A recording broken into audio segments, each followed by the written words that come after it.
Welcome everybody to the Rally Cry podcast. My name is Angel and today is going to be a solo episode. We're doing something a little bit different. Tyler is taking a quick break. He got a lot of things going on over in Texas. So proud of him. I miss him. And I just want to be able to give the space for Tyler and have him have that opportunity. So I'm so excited for everybody that is watching us, and you guys are here because you want to learn, you want to grow, you want to heal, you want to have that lifestyle that is a lot more flourishing, that makes it meaningful, that has purpose. And today we're going to be talking about burnout and 3 ways to prevent burnout and knowing when burnout is coming, right? I can say for myself, the past couple days, burnout has been something that came out of nowhere, like an assassin, like, right? Like, it just hit me right in my gut, and then I'm wondering why I'm so stressed, and it's because sometimes people that are really focused, working, and we're really tunnel vision, we're head down, right? These are all great attributes. However, there's times where we get so focused that we lose the journey. It's like being on a highway, and of course you got to pay attention to the road, but you don't realize what's on the way to your destination. And if you can't enjoy that process to where you want to be, to that goal, and you can't see it for everything that it is around you, then you're going to lose out of the experience, right? Sometimes we're so focused on the goal and it can be draining and we don't know what to do. So I wanted to have some notes here and really bring up some ideas and tips to really break down burnout, because honestly I can use it for myself, because I think that of course it takes some time to realize what is it that you're doing, and with that you have to have some setback, right? I'm not saying stop what you're doing, but you got to realize how much energy that's taking from you. So we're going to get right into it, right? So I wanted to have some key points onto this as I'm looking here. I wrote down a couple notes. And of course, like, we know the people that are the most successful, right? Whatever is that person that you think of is the most successful person in your life, they probably have been through burnout. I can definitely say everybody has been through burnout. Like, if you are one of the people that have been through burnout and you're listening to this, raise your hand right now, because I can definitely do that for myself. And what we need to do is knowing when to take a breather in that, right?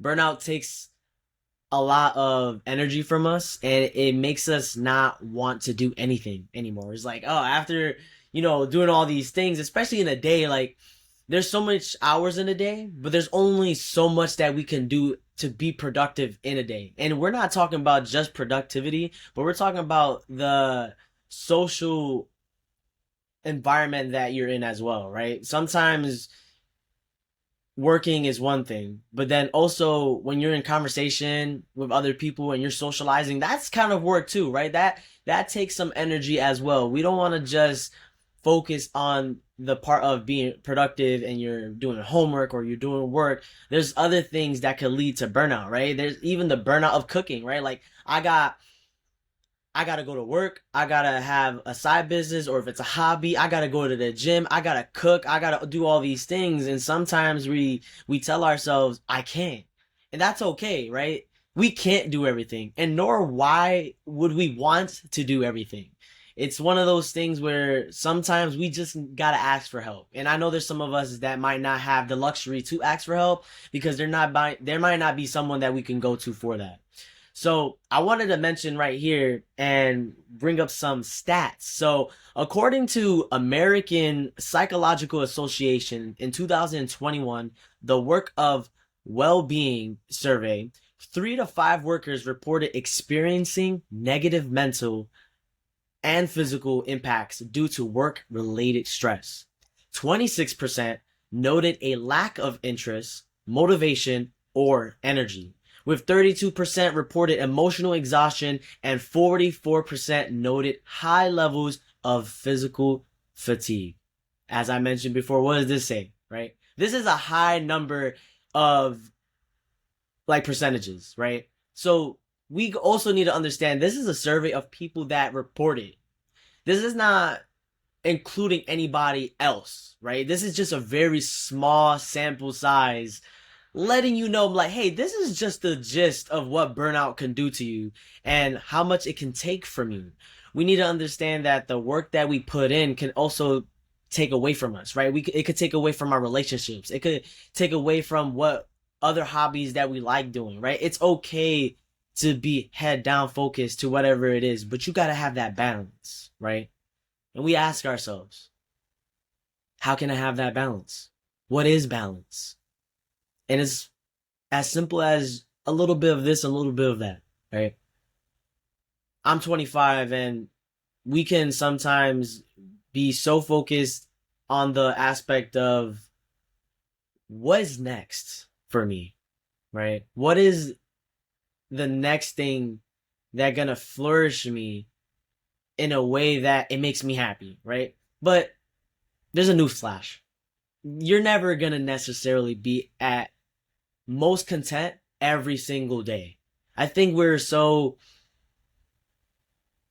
conflicted with thinking that every day we're gonna be happy. No, there's gonna be ups and downs, and that's okay. And I'm bringing this up because when it comes to burnout, you get unmotivated not by just the work you put in, and maybe not that you're getting some progress, right? You can see progress, right? You can know that there's things that are going on, but then you ask yourself like, oh my God, this is so much work. When is it going to end?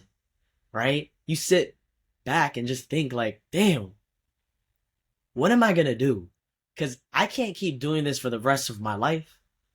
And there's a reason why you have to be able to be okay with asking for help, which is one of the ways that you could do that. But we don't have the luxury for that. And that can be a long-term thing to try to find someone, people to surround yourself with to feel more motivated, to have some inspiration, right? I always suggest people try to find friends and try to be in social settings that don't take away from you, but add into you, right? You want to be around people that remind you of who you are rather than reminding you of someone that you're not, right? Can I get an amen for that? But I want to have top 3 things you want to do for yourself. And you could start this today as we speak, like right now, as you're listening. If you're listening while you're cleaning, while you're driving, while you're working out, whatever it is, you can start this right now. So let's start with number 1. Slow down. Slow down. You just gotta take a step back and just chill. Like all this work that you've been putting on this canvas, right? You got a blank canvas. You're an artist of your lifestyle. You gotta take a step back and see all the work you've done. You'd be like, wow, this looks nice. Or you could be like, oh, I don't really like this. Maybe I need to change the colors, right? Maybe I gotta reframe a couple things, right? But when you're able to take that step back, you're able to look at the point of view, your bird's eye view of everything that you've cultivated. And that takes time. That takes vulnerability. That takes faith and courage. These are characteristics you want to have for yourself in order to have a successful and growth mindset. This all starts with that. Just slow down, right? Slowing down is not saying to stop what you're doing, but take a breather. Everything has a speed limit. Think about driving. And if you're going too fast down a certain lane, you're going to crash, okay? If it's 15 miles per hour, go 15 miles per hour. You don't always have to be on the highway and think that things had to get done today. Sometimes it's good to take your time and just enjoy the journey. And I know some people might be like, oh, Angel, but like, I'm not like that. I can't really do that. Trust me. I've been like that as well, but you just gotta slow down and be okay with slowing down. You're still going to your destination. You're just taking a little bit more time to get there. See what I'm saying? So number 2 is learning how to prioritize, right? When you're slowing down, sometimes you can see other views, right? when you're in the city and you're on the highway. I like using this reference. I know you guys are probably like, why you talking about the highway? It's a good metaphor to really understand the aspect, because that's how life is. When you slow down, you get to look at things a little bit more clearly. You take more time to look at the finer details of things. And therefore, you need to then know how to prioritize the people, the things that you do, to whatever that is. You ask yourself one question: how much energy is this going to take from me? Is this going to give me energy? Is this something that I want? And what is it that I'm going to be doing in order to be in this situation, right? Especially in the social setting, I can definitely say that there's certain people that I have to have a little bit more energy with, and there's some people that I could be a little bit more laid back with. And of course, that takes time because you get to know this person, and you are a certain way with someone. And it's okay if you're a little bit more interactive with one person than another, because everybody have different attitudes, different habits, and just the way that they carry themselves, right? There's one person you probably like playing basketball with and another person you like going to the library with, and so happens they might not be the same person, and that's absolutely okay. All right, so I want you guys to learn how to prioritize. Ask yourself the question: how much energy is this gonna take from me? And if it's gonna take a lot, maybe I want to set a time for this to work for me when I have more energy for that. Okay. And this goes for our last one. And it's one of my favorite ones. And it's something that you want to learn how to do pretty much every single day, especially right before you go to sleep. And that is letting go. Okay. We got slow down, number one. Number two, prioritize. And with all that being said, number three is letting go. Yes, I said it, let go. Because when you're prioritizing and you're slowing down, you need to learn when to let go. Because no matter how much you prioritize and all these things that you've done and you're slowing down, there's a act of letting go, right? Being okay that things is not gonna finish today. Things are not going the way that you would have liked. But letting go allows you to have grace, right? Like it gives you the chance to be like, okay, let me grab something else. And sometimes I was just talking to my friends earlier today. We were going for a hike, and it's good to have conversations with people about what we're talking about here. And we were talking about like just letting go and the emotional baggage. Sometimes, if I don't know if you guys has had this happen to you, but sometimes you're looking for something and you're like, oh my God, where is it? Where is it? And it could be your phone or your wallet, and you'd be like, oh wow, it's in my hand. And you laugh, like, oh. Or you could get frustrated, like, yo, I was literally looking for like 10 minutes, or, I mean, 10 minutes sounds crazy, but like 5 minutes or so, and it was in your hand, or let's say sunglasses, and it was on your head, right? That all happens, right? And it's because we're so fast to try to, do the next thing, and we don't know how to look around real quick and have that self-evaluation and be like, oh, this is what's going on. So with the emotional baggage, I bring that up because that's what we go through when we're trying to get things done, when we're trying to have a certain goal in any aspect, right? That could be with people, that could be with something that you got to do for your business or your hobby, or darn, I didn't go to the gym today. I didn't do 15 reps. Oh my God, please no. It don't matter what it is. It's just the fact it's okay, right? Every day is a different day. And if every day is a different day, there will be different outcomes. And it's okay to let go of those things and just have the next day as another chance to get better at it. Be okay with everything is impermanent. And impermanent means that things come and go. We live in a world that it shows us that the seasons change. Today is a little bit cloudy, but yesterday was just sunny, right? But I'm not gonna be so fixated on the fact that it was sunny yesterday and I wish it was today, right? We can wish all we want, but sometimes wishes don't come to when we want it, but maybe when we need it. So I really hope you guys got something from this episode. Usually we have a lot longer episodes. Since it's a solo with just me, we'll probably have it a little bit shorter, and definitely want to be able to give the chance for you guys to have some important tips for burnout. Because I went through burnout not too long ago, and I was just like, damn. I'm stressed, right? You just had to have a quick breather and just like enjoy your time with yourself. Like watch TV, play some games, maybe socialize with friends, or even go for a walk. Whatever it is that is for you, find that out. Because at the end of the day, all you have is yourself. And yeah, I actually want to thank everybody that has been supporting us. If you guys haven't followed us on Instagram, make sure you follow us on Instagram at the Rally Cries. And also, if this is your favorite podcast platform, if it's on YouTube, Apple Podcast, Spotify, there's so much more. Make sure that you give us a follow. Let us know, is there something else that we should be talking about? Something that maybe you're going through and you want to know some tips or guides in order to get through it. There's so many things, and I love having the space to be able to talk to you guys because it means a lot to me. If you guys ever see me or Tyler in person, say hi, right? I love it when you guys say hi. It's like the most wholesome thing ever. And just before we end this episode, we are going to play the card game that we made called Enough Said. It's right here behind me.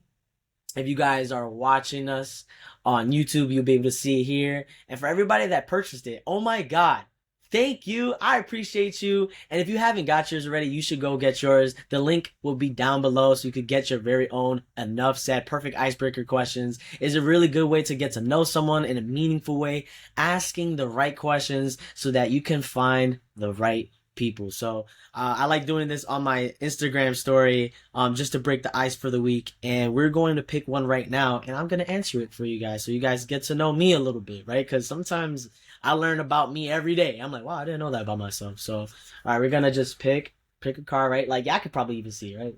There's some questions here, and I feel like this one's picking out. And let's see, this one says, who would you say is the most influential person in your life? You know, I can say I could get inspiration from a lot of people, but one of the biggest inspirations I've got, I ain't gonna lie, drum roll please, Big Sean. Big Sean, right? I love his music, right? He's one of my favorite artists, but the reason why he's inspirational is because the way that he makes his music is as if no matter how much adversity he's been through, he's going through the people, through the outcomes and tribulations, whatever you want to call it, he's always like, nah, that's not going to stop me, right? You told me no, I'm going to reverse it. I'm on. Like, that's, what is that? That's on Guap, right? That was actually one of the first songs that I've listened to Big Sean was Guap, and it was on a summer. I'll never forget that summer. It also was a great summer, and ever since I love Big Sean. There's so many other artists that I like, but the first one would be Big Sean. And whenever that day comes, I would love to meet him in person. He actually released a book not that long ago. It's pre-ordered to get on October, and I pre-ordered that ASAP Rocky, just because like I'm a supporter, right? I'm not a fan. You know, always try to say there's a difference. But yeah, that's just me. How about you guys? If you guys are listening, you can put down your answer or even say it to yourself. Who would you say is the most influential person in your life? And remember guys, learn to slow down, prioritize, let go, and like we always say, take one step at a time. I love you guys. Appreciate you. Until next time.